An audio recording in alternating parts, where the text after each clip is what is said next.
From Ozarks First, you're watching KOLR 10 News at 10. This spring, the county plans to break ground on a brand new Greene County jail just west of Springfield. Good evening, I'm Heather Lewis. Good to have you along here at 10. Once again, I'm David Oliver. We've been telling you and sharing information about this new jail all day today. And then tonight, we have a deeper look for you now into the numbers. Today, we found out more about this new jail and how it will operate and also the costs associated with it. KOLR 10's Jesse Inman heard from county officials on that. Jesse, what have we learned? Yeah, guys, Presiding Commissioner Bob Dixon and Greene County Sheriff Jim Arnott provided some context today about the new jail. The big takeaways: the jail is getting more space and saving more money.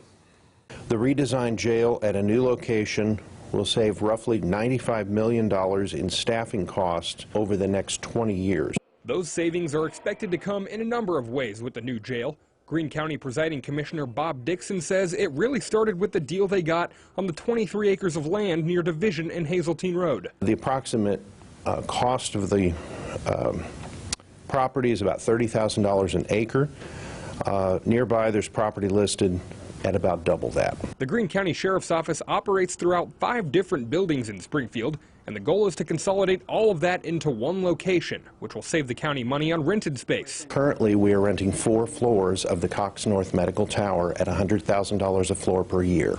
We also pay the rent for the Public Defender's Office. Sheriff Jim Arnott says it will be nice to have everything under one roof, especially considering the growth of their staff. There is 409 full-time employees at the Sheriff's Office right now.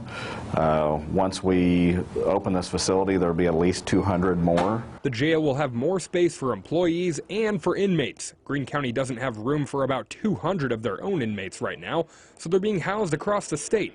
Doubling the size of their jail means fewer long-distance transports, but they will still have to take inmates from the jail site across town for court hearings. The new jail will hold about 1,400 inmates, and if they do eventually flirt with capacity, 23 acres of land gives them options. We could branch out and move, basically recreate what we've built and have room for expansion. And as you know, downtown we have 0 room for expansion. Now, there's no word yet on what the current jail will be repurposed for. Commissioner Dixon says they've looked at the original drawings of the building, and they say it will take some time to consider its next purpose. Something we will be following. Jesse, thank you. Making news now, Springfield police are working to figure out what happened to the remains of a stillborn infant who was born at Cox South Hospital. We received a statement here in our newsroom from Cox Health today saying back on November the 14th, the hospital became aware the remains of an infant were unaccounted for in the morgue, and we spoke with attorney Grant Raymeyer, who shared the timeline of events he learned from the couple. The baby was born induced on Friday the 8th. They had some time with him until the 9th, and they got to say their goodbyes and agreed to the autopsy and testing. And then they didn't get called until the following Saturday, November the 16th. They just told they needed to come in, and they thought they were going in for to get the results of the testing and the autopsy and to talk to the doctor. And then when they got there, they were brought in, and this hit with this news that potentially that baby Lucas was missing. After the incident, hospital staff reviewed video, and they say suspicious activity was discovered. Staff then called police to investigate. Both Springfield Police and Cox Hospital are looking into what happened. Cox leadership said they shared information with the family as soon as they could, considering the pending investigation. Now to political coverage here at 10 tonight. If you're over the age of 21, you already know perhaps that right now it's still legal for you to text and drive in Missouri, but one local lawmaker wants to perhaps change that with a bill that would ban texting and driving for people of all ages. Our Madison Heaver spoke with that lawmaker about his hopes for the bill. She's here with the story tonight, Madison. Yeah, David, that local lawmaker is Republican Representative David Evans from Howell County. He says he pre-filed this bill yesterday to ensure safety for drivers on Missouri roadways.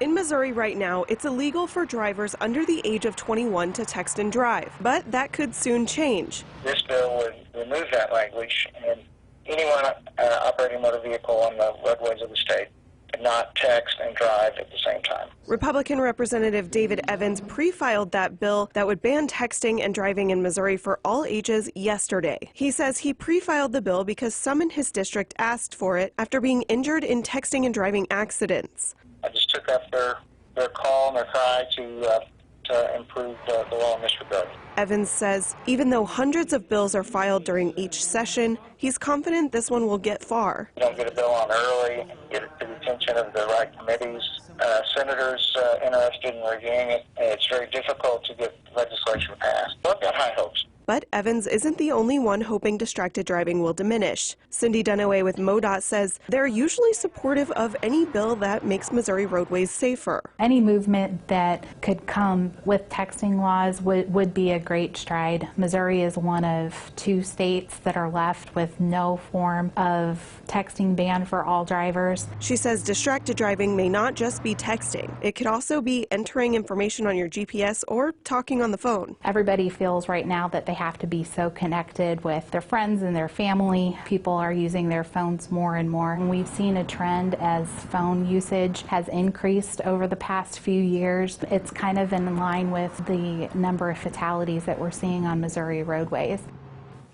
Dunaway says using Bluetooth or hands-free devices could help with texting and driving, but also says it could still distract drivers if they aren't careful. So she recommends just putting your phone away when you're behind the wheel. We'll see where that goes. Madison, thank you. We also spoke with another representative about several of the bills he pre-filed yesterday. State Representative Steve Helms is hoping to work on at least 3 pieces of legislation tackling health care. House Bill 1415 aims to increase price transparency for those who pay for insurance themselves. Another bill would try to increase the number of primary care doctors in Missouri by making changes to residency programs. Finally, one bill would provide better individualized care and reduce costs for Medicaid patients.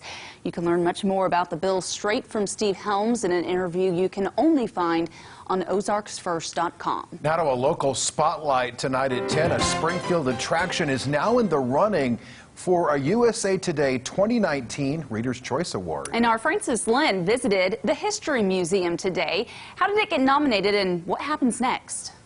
Well, USA Today's travel experts choose the top 20 nominees, and now it's up to the people to vote for the winner. Go online, you can vote every day if you want to. But we'd appreciate as many votes as we could possibly get right now. Executive Director John Sellers was ecstatic when the museum was nominated. I was amazed. I mean, and then when I looked down at some of the other people that were nominated, it's just incredible to be considered in that same company. To know that others have noticed how we do things here and how excellent things are here with this museum just really got to me. Donald Smith decided to be a volunteer at the museum the first time he came in. I was overwhelmed, absolutely overwhelmed.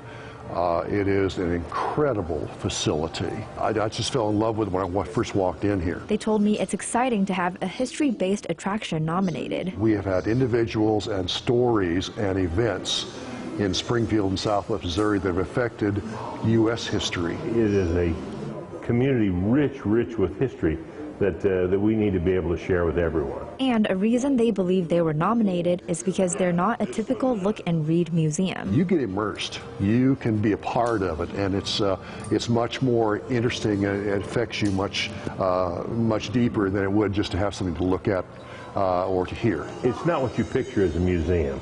It is much more interactive, much more tactile. You don't just stop and read about a story. You're immersed in it. We have things for the kids to look at, touch, play with, dress up. It is a state-of-the-art facility. And as of right now, out of the 20 places nominated, the History Museum is currently in 3rd place. You can vote with this link, 10best.com, or you can just click on it on our website, ozarksfirst.com. Voting ends December 30th. All right, Francis Lynn tonight for us. Thank you.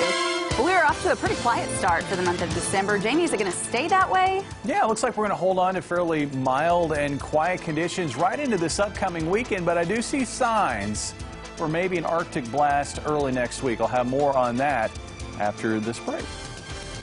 You're watching